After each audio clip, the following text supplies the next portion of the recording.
Zelensky is now saying that if the US does not release the $60 billion, it will lose the war against Russia. As if that is all that it takes to beat Russia. It's 60 more billions.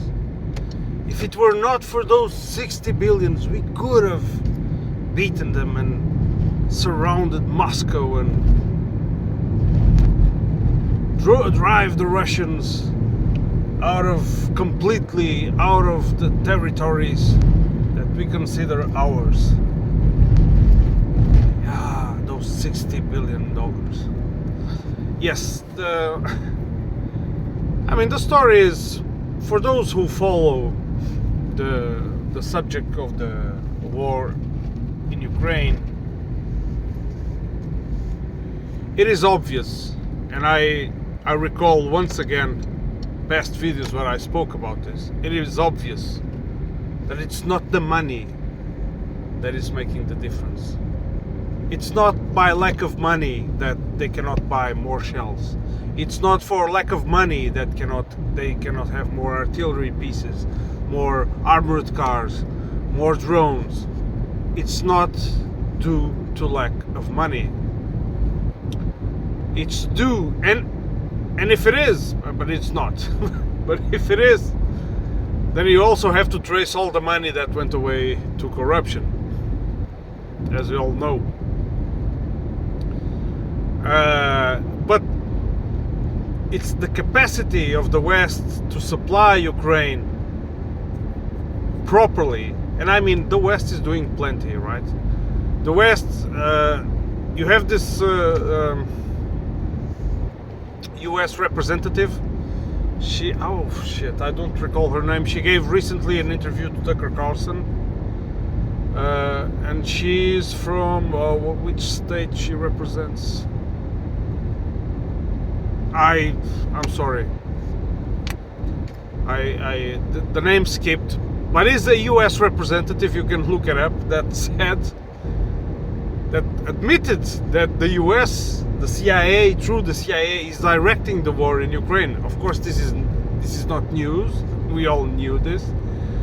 They direct the fire, they provide the targeting, they provide intelligence, they man the sophisticated weapons.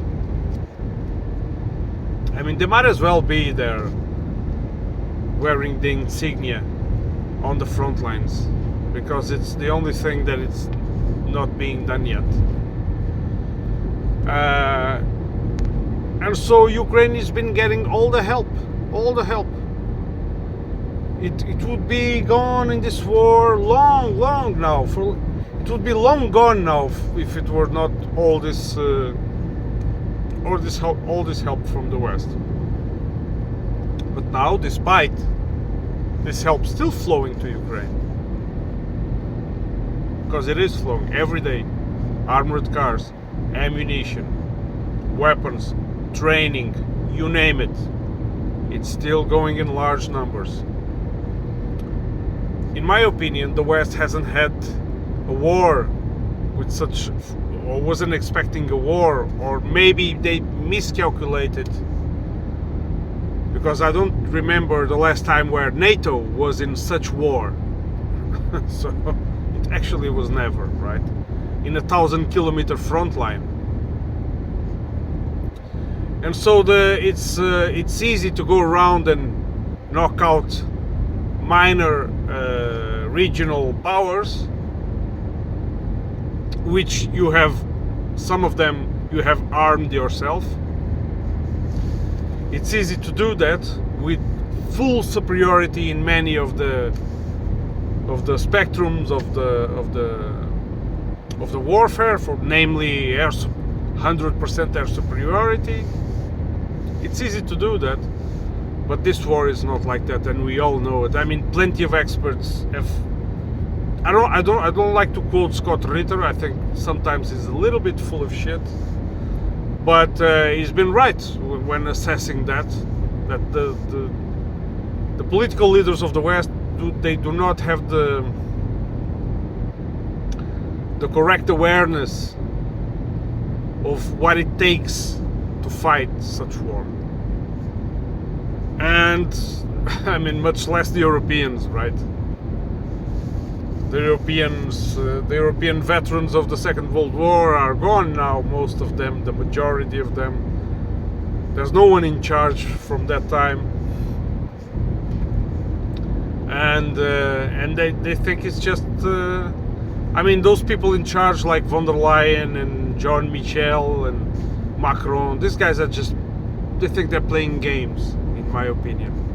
The way they act, the way they are so careless, they go regardless, they act regardless of human life and human suffering.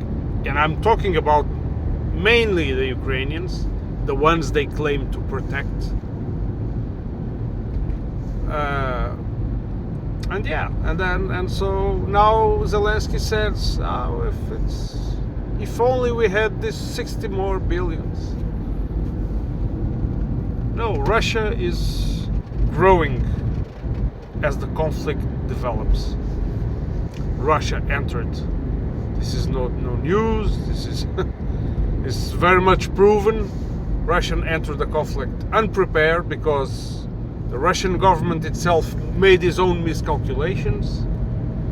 They were using the military for a political blow, a quick political blow.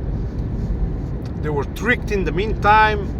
Anyway, but militarily they were far from prepared. And if I had to bet in an army at the beginning of the war, after all we know now, maybe the best bet would be on the Ukrainian army. They had been preparing far longer for actual war. I mean, the situation in the Donbass wasn't particularly or exactly new, so let me know what you think about this. I'm gonna make this video short. I know I ramble too much.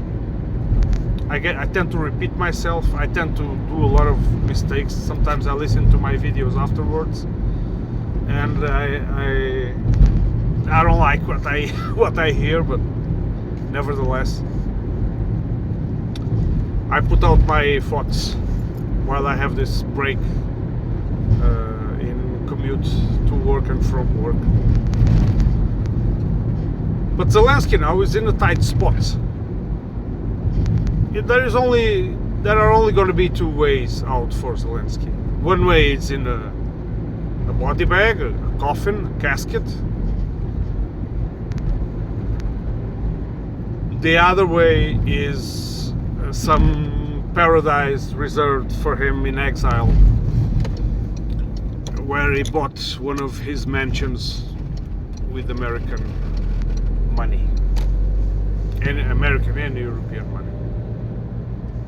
The Russians are going to keep growing. It's not going to be that easy. A lot of people still going to die on both sides.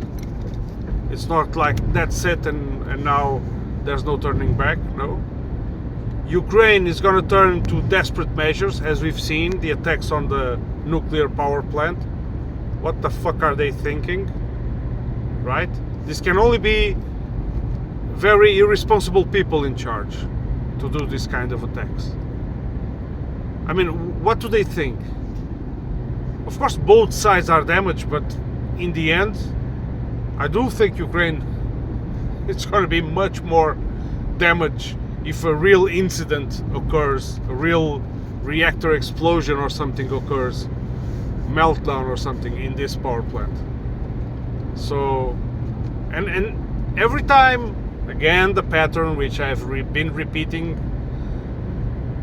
for some time now, every time they suffer a blow on the front line, they do something desperate. They assassinate people en masse, for example, deep inside Russia. That's a possibility, very strong one.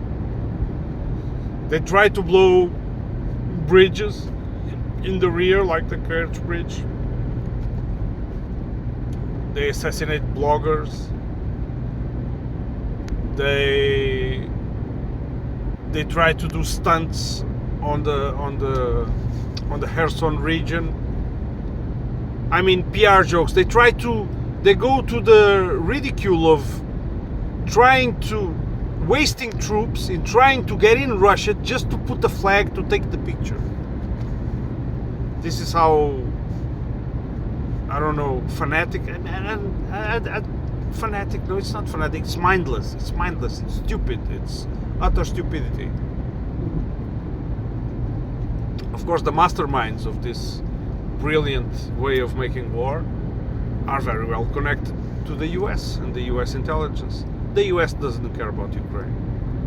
Let's repeat this once more, because I think it's never too much to repeat this one. The US and Europe, by the way, do not care about Ukraine.